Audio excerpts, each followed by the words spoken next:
Liquor కేసులో సౌరవ్ పేరు ఉంది.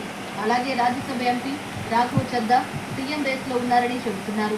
గతంలో చార్టెడ్ అకౌంటెంట్గా పనిచేసిన చద్దా పార్టీ ప్రారంభం నుంచి అందులోనే కొనసాగుతున్నారు. పంజాబ్ ఎన్నికల్లో ఆమ్ ఆద్మీ పార్టీ ఘన విజయం సాధించడంలో చద్దా పాత్ర చాలా ఉందని చెబుతారు. కేజ్రీవాల్ సతీమణి సునీతా కేజ్రీవాల్కు ముఖ్యమంత్రి పదవి దక్కే అవకాశమూ లేకపోలేదు. గతంలో ఎప్పుడూ రాజకీయాల్లో కనిపించని ఆమె కేజ్రీవాల్ జైలుకు వెళ్లిన తర్వాత ఇండియా కూటమి పక్షాలతో కలిసి గుజరాత్, హర్యానాల్లో లోక్సభ ఎన్నికల ప్రచారాల్లో పాల్గొన్నారు. పార్టీలో ఒకరికి సీఎం సీట్ ఇస్తే మరొకరు అలక ప్రదర్శించే అవకాశాలుంటాయి కాబట్టి సునీతకు ఆ పదవి ఇస్తే ఎవరూ ప్రశ్నించరని కేజ్రీవాల్ భావిస్తే ఆమె ముఖ్యమంత్రి అయ్యే ఛాన్స్ ఉంది.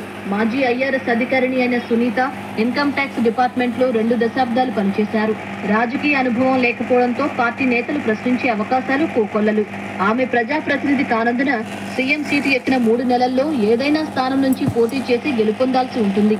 అలాగే కేజ్రీవాల్ కుటుంబ రాజకీయాలకు పాల్పడ్డారని విపక్షాలు దాడులు చేస్తే మొదటికే మోసం వచ్చే ప్రమాదం ఉంది.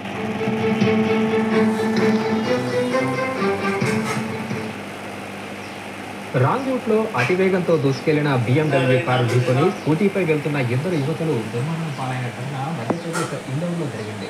ఇందోర్లోని ఖజరానా ఆలయాన్ని దర్శించుకున్న తర్వాత 24 ఏళ్ల లక్ష్మీ తోమర్, 25 ఏళ్ల దీక్షా జాదన్ ఇంటికి వెళ్తున్నారు. ఎదురుగా రాంగ్ రూట్ లో దూసుకొచ్చిన BMW కారు వీరి స్కూటీని ఢీకొట్టింది. స్కూటీ సహా 2 యువతులు గాల్లోకి కొన్ని అడుగుల ఎత్తుకు ఎగిరిపడి తీవ్ర గాయాల పాలయ్యారు.